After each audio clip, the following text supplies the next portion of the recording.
दोस्तों, महाभारत हिंदुओं का एक महाग्रंथ माना जाता है। महाभारत युद्ध में बड़े बड़े व शक्तिशाली योद्धाओं ने भाग लिया था और इन्होंने अपने युद्ध कौशल से अपनी अपनी सेना को जिताने की हर संभव कोशिश भी की थी। लेकिन कुछ ऐसे महान योद्धा भी थे जिन्होंने महाभारत युद्ध में हिस्सा नहीं लिया था। कुछ लोग ऐसा भी कहते हैं कि इनके युद्ध में हिस्सा लेने से शायद परिणाम कुछ और ही होता।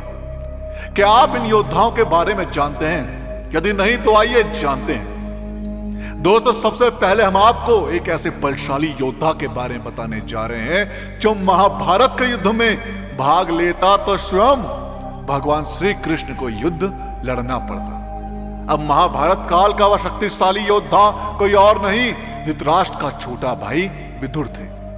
विदुर महाभारत काल के एक शक्तिशाली योद्धा होने के साथ ही महान ज्ञानी पुरुष थे।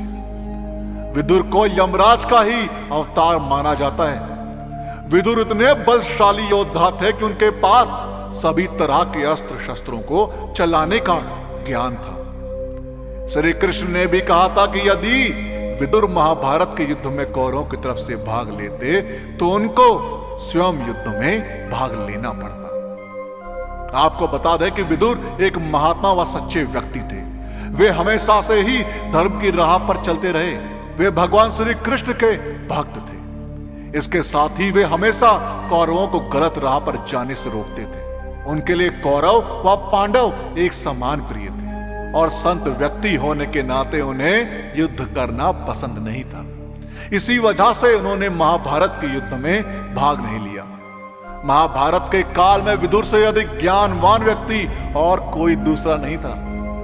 बलराम कहते हैं कि बलराम ने महाभारत युद्ध में हिस्सा ना लेने से पहले ही श्री कृष्ण से इस बारे में बात की थी। बलराम का कहना था कि दुर्योधन और अर्जुन दोनों ही उनके मित्र हैं। ऐसे में किसी एक के पक्ष में युद्ध में हिस्सा लेना मुश्किल हो जाएगा। कहते हैं कि यह बलराम के लिए धर्म संकट की घड़ी थी। कृष्ण ने बलराम को समझाया था कि धर्म संकट की घड़ी हर इंसान के जीवन में आती है। ऐसा उल्लेख मिलता है कि महाभारत युद्ध शुरू होने से पहले बलराम पांडवों के पास भी गए थे। बलराम ने पांडवों से अपने धर्म संकट के बारे में बताया था। बलराम का कहना था कि उनका युद्ध में हिस्सा नहीं लेना ही उचित होगा और युद्ध के दौरान वह तीर्थ यात्रा पर चले जाएंगे। बताते हैं कि बलराम से ही भीम और दुर्योधन दोनों ने ही गदा सीखी थी। बब्रू वाहन अर्जुन ने अपने वनवास के दिनों में विभिन्न प्रदेशों का भ्रमण किया था। उसी दौरान एक समय वहां मणिपुर राज्य में पहुंचे थे। वहां वे चित्रांगदा से मिले थे और जब अर्जुन मणिपुर के राजा चित्रवाहन से उनकी बेटी का हाथ मांगने गए थे तो चित्रवाहन ने एक शर्त रख दी थी और अर्जुन और चित्रवाहन में यह समझौता हुआ था कि अर्जुन और चित्रांगदा की जो भी संतान होगी वहां मणिपुर राज्य की सेवा करेगी। इसलिए बब्रुवाहन कुरुक्षेत्र युद्ध में नहीं आए थे क्योंकि उन पर मणिपुर राज्य की देखभाल की जिम्मेदारी थी। अर्जुन कुरुक्षेत्र युद्ध से पहले मणिपुर नहीं गए थे और ना ही उन्होंने बब्रुवाहन को युद्ध में भाग लेने के लिए आमंत्रित किया था। इस तरह अर्जुन ने चित्रवाहन को दिए अपने वचन को निभाया था। याद रहे, यह वही बब्रुवाहन थे जिनके साथ युद्ध करते हुए अर्जुन की मृत्यु हो गई थी और फिर उलूपी ने उन्हें पुनः जीवित कर दिया था। इस युद्ध के पीछे का कारण अर्जुन और वसुओं का श्राप था जिसका ज्ञान उलूपी को हो गया था और अर्जुन इससे अनजान थे। प्रद्युम्न दोस्तों, महाभारत में कुरुक्षेत्र युद्ध में प्रद्युम्न का भाग न लेने का कारण कहीं भी स्पष्ट रूप से वर्णित नहीं किया गया है। प्रद्युम्न के साथ उनके भ्राता साम तथा पुत्र अनिरुद्ध ने भी कुरुक्षेत्र युद्ध में भाग नहीं लिया था। अगर वह भाग लेते भी तो अपने पिता श्री कृष्ण और अपने गुरु अर्जुन के विरुद्ध युद्ध लड़ते, ऐसी संभावना कम ही थी। प्रद्युम्न अति शक्तिशाली योद्धा थे।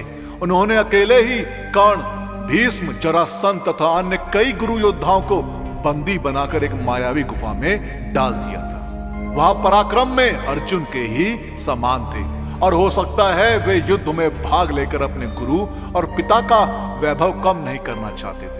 परंतु अगर वह भी पांडव के ही पक्ष से लड़ते तो शायद युद्ध की अवधि 18 दिन की ना होती। दोस्तों, आपका महाभारत से जुड़ी इस घटना के बारे में क्या कहना है, हमें कमेंट्स के माध्यम से जरूर बताएं। और इस वीडियो का पार्ट 2 चाहिए हो तो कमेंट्स में पार्ट 2 जरूर लिखें। और साथ ही साथ अगर आपको हमारी आज की वीडियो पसंद आई हो तो टारगेट रखते हैं 5000 लाइक। अब 5000 लाइक इतने ज्यादा तो है नहीं, तो इस वीडियो को लाइक और शेयर करना ना भूल। और जिन लोगों ने अभी तक हमारे चैनल को सब्सक्राइब नहीं किया, उनसे मेरी गुजारिश है कि हमसे जुड़े रहने के लिए और ऐसे ही और भी वीडियोस देखने के लिए हमारे चैनल को सब्सक्राइब जरूर करें।